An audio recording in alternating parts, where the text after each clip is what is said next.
আসসালামু আলাইকুম ভিউয়ার্স। আলোচনা করব HSC ICT চ্যাপ্টার 5 এর একটা প্রবলেম নিয়ে।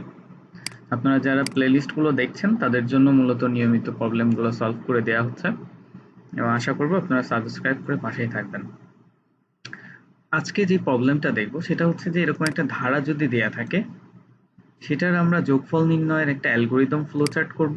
এরপরে আমরা প্রবলেমটা কোডে সলভ করার চেষ্টা করব। প্রথমে দেখি চলুন আমরা অ্যালগরিদমটা প্রোগ্রাম শুরু করলাম।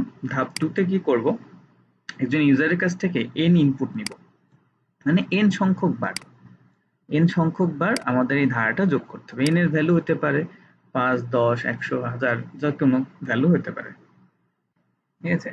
এরপরে তৃতীয় ধাপে বলছি যে এই যে s এর ভিতরে আমরা যোগ করে রাখবো। s মানে হচ্ছে সাম, তো s এর মধ্যে আমরা যোগ করে রাখবো। তো ইনিশিয়ালি আগে 0 করে রাখলাম, তা নাহলে গার্বেজ ভ্যালু দিতে পারে এই জন্য।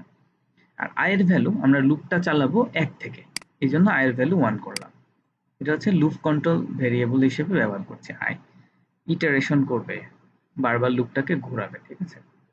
এরপরে ধাপ 4 এ আমরা কি করব দেখুন, আমরা যোগ করব s equals to s plus i। ওই s এর মধ্যে আমরা সবসময় যোগ করে করে ভ্যালুগুলো রেখে দিব। ধরুন প্রথমে 1 আসলো, তার সাথে আমরা পরবর্তী ইটারেশনে গিয়ে আমরা 2 কে যোগ করলাম, তারপর 3 কে যোগ করলাম, এভাবে যোগ করব, ঠিক আছে। আর এক এক করে এই লুপ কন্ট্রোল ভ্যারিয়েবলের ভ্যালু বাড়াবো, ঠিক আছে। এরপরে আমরা কন্ডিশনটা চেক করব যতক্ষণ পর্যন্ত না n এর সমান হচ্ছে, ঠিক আছে। n এর সমান এবং ছোট, ঠিক আছে, সেটা হলে পারে আমরা এখানে থেমে যাব।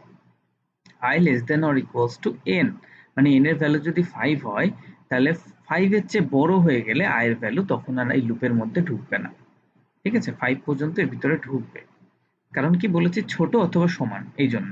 আর যদি শুধু লেস দেন দিই তাহলে 5 এর আগ পর্যন্ত মানে 4 পর্যন্ত এই লুপের মধ্যে ঢুকবে। এই জিনিসটা মাথায় রাখবেন, ঠিক আছে। এরপরে আমাদের এই কাজটা শেষ হয়ে গেলে s এর মানটা ছাপায় দিব, তারপরে প্রোগ্রামটা শেষ। এখানে দেখুন ফ্লো চার্টটা সুন্দর করে করা আছে। ইনপুট n নিলাম, s equals to 0, i equals to 1 initial করলাম। এরপরে আমরা লুপ চালালাম, তারপরে কন্ডিশন দেখলাম, তারপরে শেষ করলাম। এটা আমরা যে কোনো লুপ দিয়ে করতে পারি, আমরা এটা while দিয়ে করতে পারি, for দিয়ে করতে পারি, আমরা এটা হচ্ছে do while দিয়ে করতে পারি, ঠিক আছে। আমি এটা for loop দিয়ে করে দেখাবো। তো চলুন তাহলে আমরা চলে যাচ্ছি কোড এডিটরে। আমরা হচ্ছে সি কম্পাইলারটা খুঁজে নিচ্ছি। আপনারাও এরকম অনলাইন কম্পাইলার খুঁজে নেবেন অনলাইনে গিয়ে, ক্রোম ব্রাউজার বা যে কোনো ব্রাউজার দিয়ে, ঠিক আছে। এটাকে আমি প্রথমে ছোট করে নিচ্ছি, কারণ যেহেতু আমাদের এই যে প্রবলেমটা এটা আমাদের দেখতে হবে, তাই না। আমি কোড করলে তো হবে না, আমি ভুলভাল লিখতেছি কিনা এটা আপনাদেরকে বোঝানোর জন্য বামে লিখে দিচ্ছি এই অ্যালগরিদমটা। এরপরে অ্যালগরিদম নিয়ে শুধু আলোচনাই করব, এইভাবে আর দেখাবো না, সরাসরি কোড করব তখন, ঠিক আছে। আর মাত্র আরেকটা মানে 9টা পর্যন্ত এরকম দেখাবো। আচ্ছা চলুন এবার আমরা দেখি।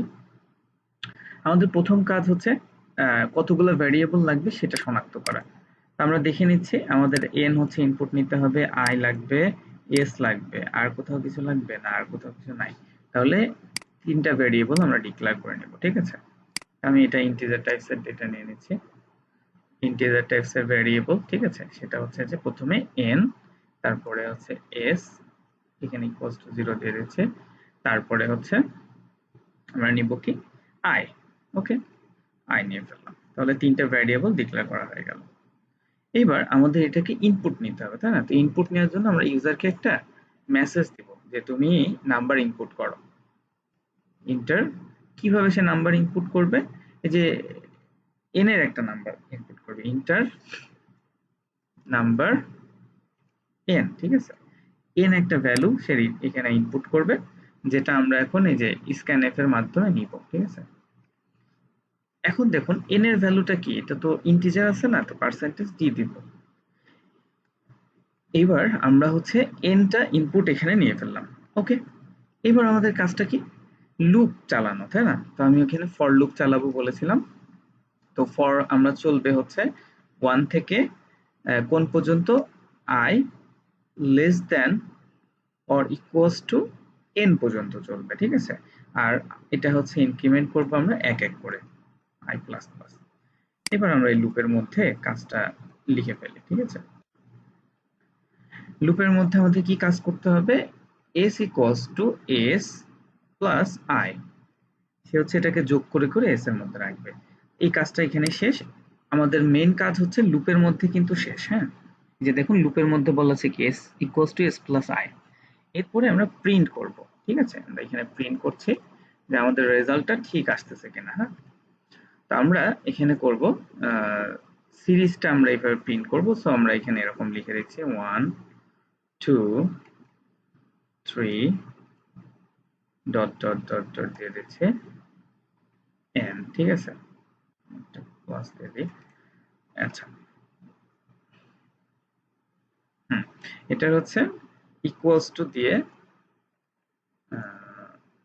ইকুয়ালস টু এটার সাম যে ভ্যালুটা সেটা আমরা দেখাবো। ঠিক আছে, এটা আপনি আপনার মতো করে দেখাতে পারেন। আমি এখানে দেখাচ্ছি এইভাবে যে পার্সেন্টেজ ডি দিয়ে আমরা এই যে যার ভিতরে রাখলাম এস এর মধ্যে সেটা দেখাই দিব। তাহলে কাজ শেষ। এবার আসলে আমরা দেখি আমাদের যা যা বলা ছিল তাই তাই করলাম কিনা। প্রথমে আমাদের বলা ছিল যে ইনপুট নিতে হবে n, তাহলে আমরা প্রথমে এখানে ভেরিয়েবল গুলো ডিক্লেয়ার করে নিয়েছি, n কে ইনপুট নিয়েছি। তারপরে বলা ছিল কি যে যোগ করে করে রাখতে হবে s এর মধ্যে। ঠিক আছে, এই যে s এর মধ্যে রেখেছি। আমি একটু এটা বলে দিই কিরকম হচ্ছে। প্রথমে লুপটা i এর ভ্যালু 1 থেকে শুরু হবে, সেখানে এসে i এর ভ্যালু 1 এখানে চেক করবে। ইনপুট আপনি যদি সে মনে করেন 5 দেন n এর ভ্যালু, তাহলে সে এখানে চেক করলো এবং লুপে ঢুকলো। লুপে ঢোকার পরে কি করলো, s এর ভ্যালু তো ইনিশিয়ালি 0 আছে আর i এর ভ্যালু কত 1। সো i এর ভ্যালু 1 যোগ করে দিলে কত হলো, s এর মধ্যে এখন আপডেট ভ্যালু কত আছে 1 আছে।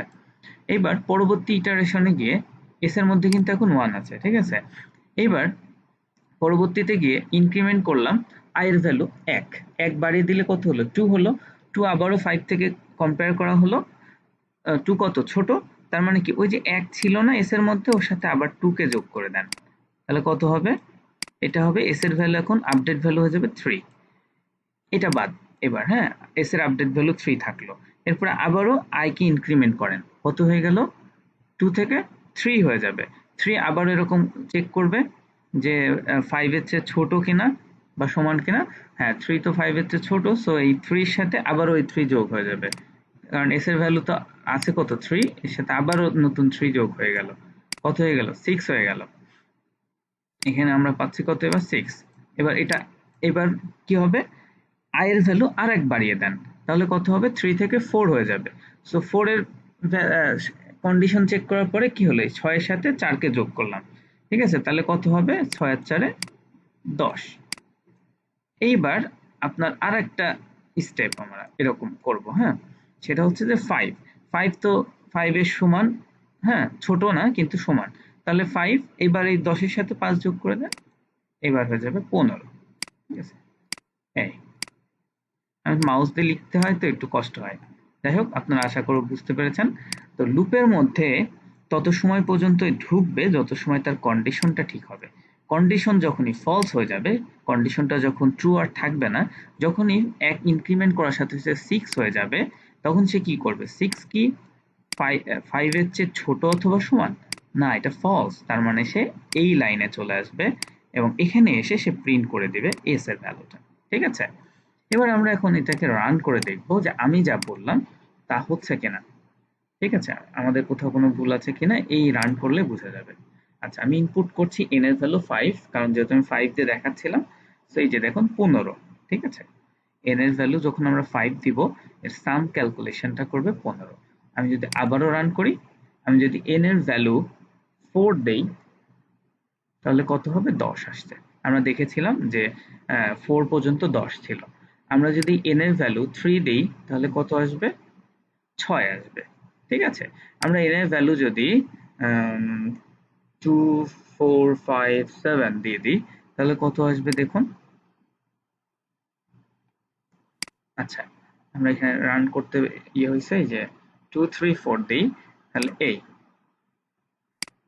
আচ্ছা, ঠিক আছে, যাই হোক আমাদের n এর ভ্যালু আমরা যা দিচ্ছি সেই অনুযায়ী কাজ করছে। এই যে আবার রান করি, n এর ভ্যালু যদি আমরা 7 দিই, তাহলে কত হবে।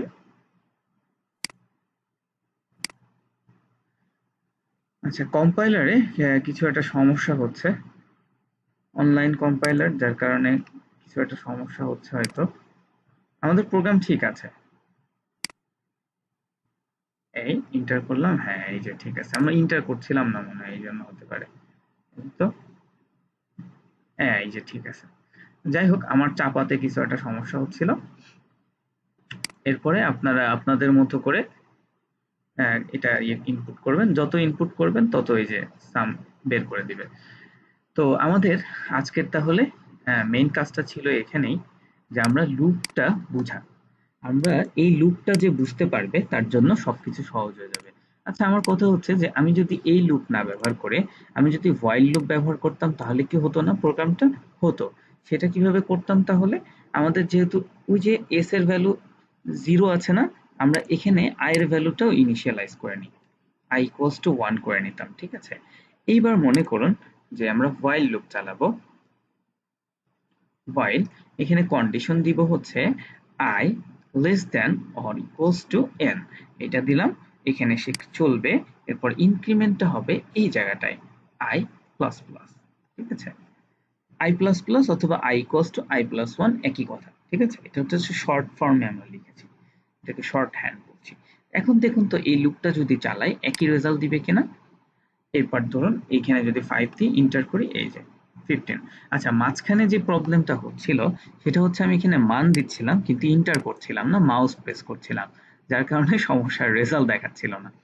যাই হোক, এরকম অনেক সময় সমস্যা হয়, আমরা যেহেতু অনেক কাজের ভিড়ে আমরা টিউটোরিয়াল বানাইতে বসি, তারপরেও অনেক সময় অনেক ভুল বা অনেক প্রেস করতে সমস্যা হয়ে যায়। যাই হোক, আশা করবো আপনারা এটা ক্ষমা সুন্দর দৃষ্টিতে দেখবেন। এই যে দেখুন ঠিক রেজাল্ট দিচ্ছে। আমরা যদি এখানে 5 দিই, 5 দিয়ে দেখানোর কারণ ওই যে 5 দিয়ে বুঝিয়েছিলাম সেই জন্য এই যে 15। তার মানে কি, আমি যদি while দিই তাও কাজ করবে।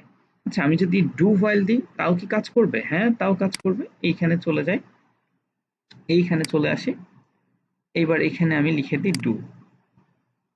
ঠিক আছে, প্রথমে সেই লাইনটা এক্সিকিউট করবে, এইখানে এসে সে কন্ডিশনটা চেক করবে। এবার আসুন তো আমরা দেখি যে এই কাজটা ঠিকঠাক হয় কিনা, এটা রান করি। আচ্ছা, এখানে কিছু একটা ভুল হচ্ছে, এইখানে এই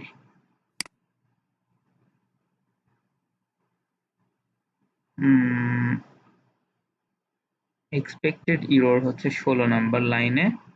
আচ্ছা, এইখানে একটা আমাদের দিতে হবে, যে while যেখানে শেষ হচ্ছে এখানে আমাদেরকে একটা এটা দিতে হবে, এটা প্রিন্ট এফ। হ্যাঁ, আচ্ছা, এইবার আসুন আমরা দেখি সেটা হচ্ছে যে কাজ করে কিনা। হ্যাঁ, এই যে দেখুন কাজ করছে। তার মানে হচ্ছে আমরা while লিখলাম, ডু while লিখলাম, আমরা হচ্ছে ফর দিয়েও লিখলাম। তাহলে আপনারা এইভাবে বাসায় প্র্যাকটিস করবেন, যে কোনো লুপ আপনি ব্যবহার করে এটা সলভ করতে পারবেন। হ্যাঁ, মেইন হচ্ছে যে আপনার বেসিকটা আপনি ক্লিয়ার কিনা, যে আপনি যেভাবেই বলুক না কেন আপনি আপনার মতো করে সলভ করুন। আবার দেখুন অনেক জায়গায় ভুল হতে পারে, সাথে সাথে আপনাকে কিন্তু এই ইনস্ট্রাকশন বা ভুল কোথায় হচ্ছে সেটা কিন্তু কম্পাইলার আপনাকে দেখায় দিবে। তো ভুল হওয়া এটাও ভালো, এবং ভুলটাকে সলভ করতে পারা একজন প্রোগ্রামারেরই কাজ। সেটা হচ্ছে যে যত বেশি সে প্রবলেমে পড়বে তত বেশি সে প্রবলেম সলভ করতে শিখবে। এটাই হচ্ছে একজন প্রোগ্রামারের লক্ষ্য থাকে। ভুল হয়ে গেলে বা আটকে গেলে বসে না থাকা, সার্চ করা, কেন এটা হলো, কোথায় হলো, কি কারণে হলো, এইভাবে সার্চ করা। ঠিক আছে, ভালো থাকবেন সবাই। আজকের মতো আমরা এখানেই শেষ করছি। পরবর্তী আরেকটি লেকচার যেটাতে আমরা এরকম অ্যালগরিদম ফ্লোচার্ট দিয়ে দেখব, এরপরে আমরা অনেকগুলো প্রবলেম সলভ করব। ভালো থাকবেন সবাই। আসসালামু আলাইকুম ওয়া রাহমাতুল্লাহ।